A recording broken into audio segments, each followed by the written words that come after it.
Will legally owned firearms in schools stop school shootings? I think so, but we'll talk about that in just a minute. First, let me tell you we have a gun giveaway going on. It's happening right now. It's absolutely free, but it ends really soon.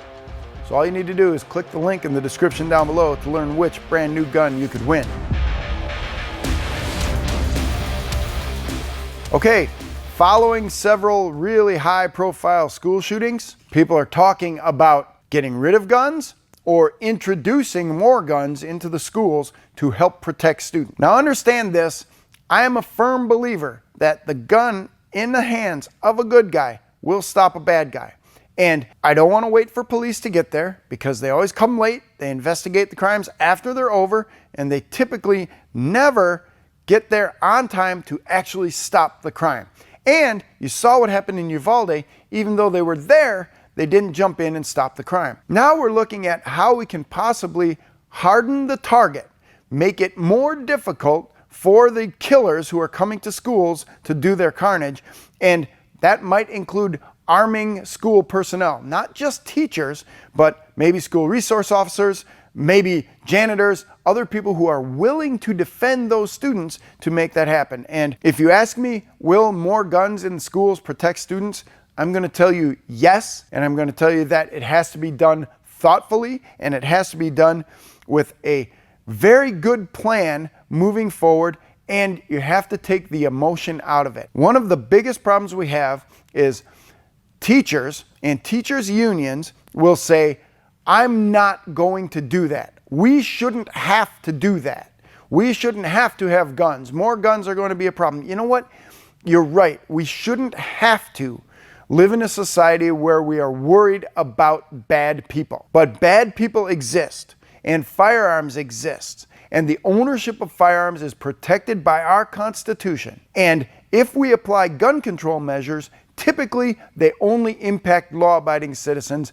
Criminals don't pay attention to laws at all, and they certainly don't pay attention to gun laws. So how can we introduce firearms into a school setting that, one, make sure all the students are completely safe from the firearms that are there to protect them? And I actually even hate using that term, safe from the firearms. The firearms aren't going to do anything. It's the people behind the firearms that are causing the problems. But we're going to have to prove to both teachers and parents and taxpayers that having guns in the school are safe. It's safe for the kids. We can certainly do that. We could have very easily a handgun in every teacher's desk, locked in a biometric safe, bolted to the bottom drawer of that desk. The only access to that is by the teacher. And honestly, if we're thinking about how we're going to stop and defend against an active shooter in a school, when the code red alert goes off, the teacher locks the door to the classroom and then unlocks the drawer to the desk and then unlocks the gun box and loads the gun and gets ready in case the shooter tries to break into that room. Now that is a perfectly safe scenario, a 3-step safety process to make sure that all of that time that the gun is sitting there in the desk, no one can get to it. The desk drawer is locked, the gun box is locked, and the gun is not loaded. It's a 3-step process, and it doesn't get implemented. The access to the gun doesn't get implemented until you hear the code red alert that something's happening at the school. Yes, we could make that happen. Yes, we could make sure that school resource officers have a gun safe equipped with a defensive rifle, an AR-15, in the school so that they have the same firepower as any bad person coming to the school carrying a rifle that wants to do damage. Certainly we could do that. We could put them in there. We could make sure that they're safe. Understanding where these come from, now we're talking about taxpayer dollars. Who wants to do this and who wants to pay for it? You know what? This is our kids we're talking about. We put armed guards on armored vehicles. We're protecting just a pile of cash with armed guards. But we don't want to have armed guards protecting our most valuable assets, our children. Yeah, we should pay for it. We should do this. There should be training, and there should be a qualification and a certification process. And everyone keeps talking about, well, only police are trained well enough to have firearms. You know what? As a cop, for 17 years, I went and I fired 60 rounds twice a year to qualify as a police officer. That was my qualification. As a private citizen, I've been out to gun site and I've fired 500 rounds over 4 days multiple times. I have put way more ammunition downrange as a private citizen and gotten way more training as a private citizen on my own dime than any police officer anywhere around the jurisdictions where I worked. So I don't want to hear this complaint that police officers get extra training. Nope, what police officers get training about mostly is who's liable and when they can shoot. Yep, we can do that training in any classroom. We can understand deadly force decision making, we can understand the liability, we can understand when to use that. That 60 round qualification that police officers fire is not something insurmountable. They teach it to brand new rookies at the police academy. Anybody with a desire to make that qualification can typically do it without much trouble.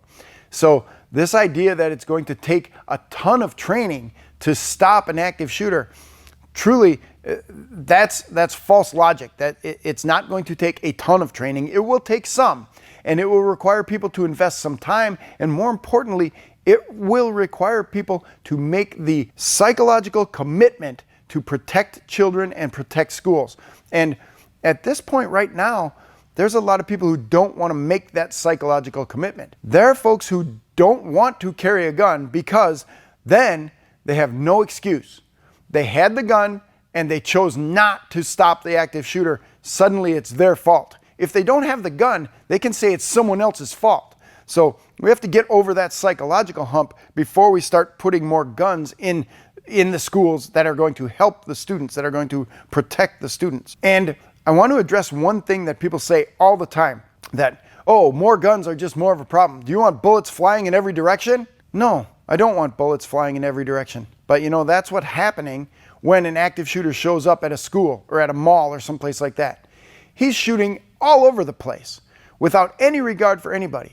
What I really want is some of those bullets flying back towards him, because in most cases, the active shooter has nothing to worry about except how many people he can kill. That's all he's worried about. And the truth of the matter is that an active shooter always keeps killing until someone tries to stop him.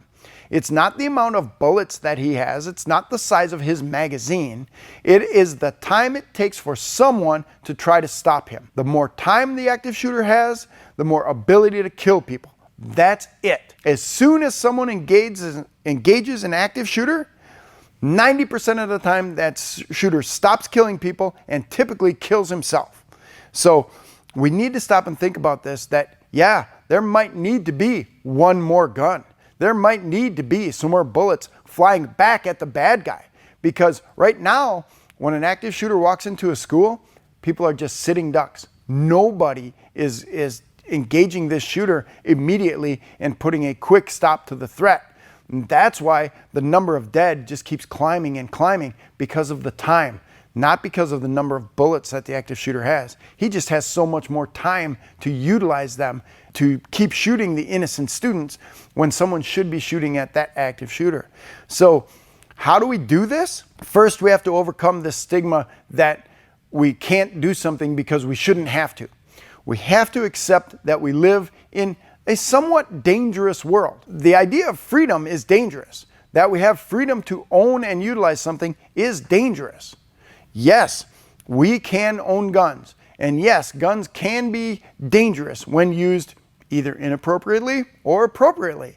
It is a dangerous thing to defend yourself with a firearm. But as an adult, you are responsible.